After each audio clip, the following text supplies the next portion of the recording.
Високата корупција во Македонија станува и безбедносен ризик. Невладиниот сектор, кој по кој знае кој пат влегува во битка со поддршка на институциите против ова зло, порачува дека е крајно време прашањето со корупцијата да стане и реален приоритет број 1 за власта.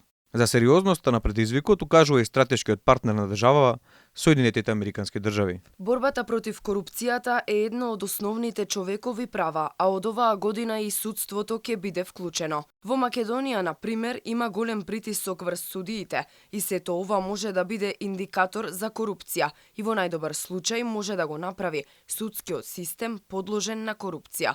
САД инвестираа многу во судскиот систем на Македонија, за да ги затвори овие ранливи точки и сакаме да видиме дека нашите инвестиции се исплатливи со судски систем, што е правичен за сите. Потребата од засилена битка против корупцијата е обврска која земјите од регионот ја презедоа уште поодамна.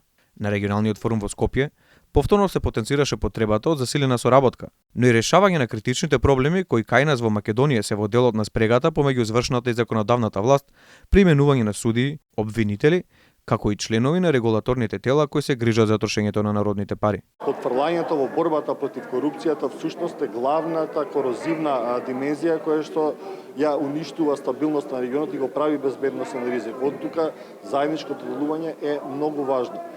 Стручната фела инсистира мерките кои се преземаат да станат видливи, а како пример го наведуваат законот за потекло на имот како клучен во битката против корупцијата. Кај нас се уште постојат крупни ризици од корупција, а тоа се пред се политичкото влијание, ќе кажам, на прво место, кое што се манифестира во повеќе делови во општествениот живот, како и неказнивоста.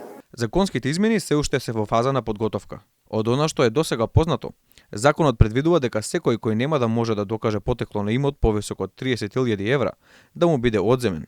Ова ќе важи за сите граѓани, не само за функционерите. Невладините организации пак предупредуваат дека без политичка волја постои ризик и оваа идеја да остане само празно слово на парче хартија.